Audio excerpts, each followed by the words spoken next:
ነፍስ ሁሉ ሞትን ትቀምሳለች። ይህ ዛሬም ነገም ለዘላለም ሁላችንም የማይቀርልን የማይለወጥ እውነታ ነው። የዛሬው ርዕሳችን ሁላችንም ሳንቀር ወደምናስተናግደው የዚያች ምስጢራዊ ሌሊት እውነታን ነው። በጥልቀት ልናስባት የሚገባን ጥርጥር በሌለበት ሁኔታ የምትመጣ መቼ እንደምትሆን ግን ከአላህ በስተቀር ማንም የማያውቃት ሌሊት ናት። የመምጫዋ ጊዜ በምንተነፍሰው እያንዳንዱ እስትንፋስ እየተቃረበ ነው። ታዲያ መቃብር ውስጥ እንደገባን መጀመሪያ የሚገጥመን ምንድን ነው?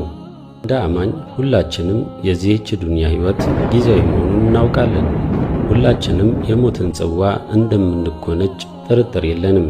ቤተሰቦቻችን፣ ወዳጆቻችንና ወዳጅ ዘመዶቻችን የጀናዛ ሰላት ከሰገዱብን በኋላ ወደ ቀብር ስፍራ ይወስዱናል።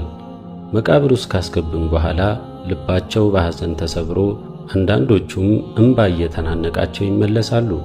ነገር ግን በቀኑ መጨረሻ ልጆቻችንም ወላጆቻችንም የትዳር አጋሮቻችንም ጓደኞቻችንም የምንወዳቸው ወንድሞችንም ሆነው እህቶቻችን ትተውን ወደ ቤታቸው ይሄዳሉ።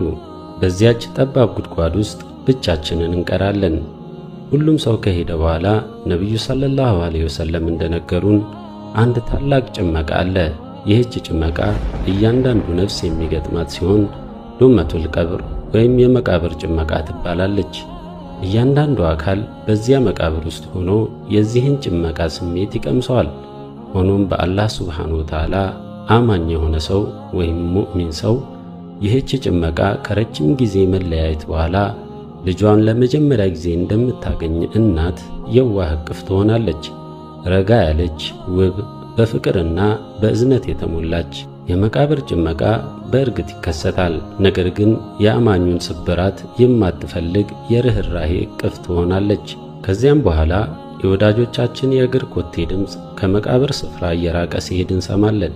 ያኔ ኃያሎቹ መላእክት ነኪርና ሙንከር ይመጣሉ።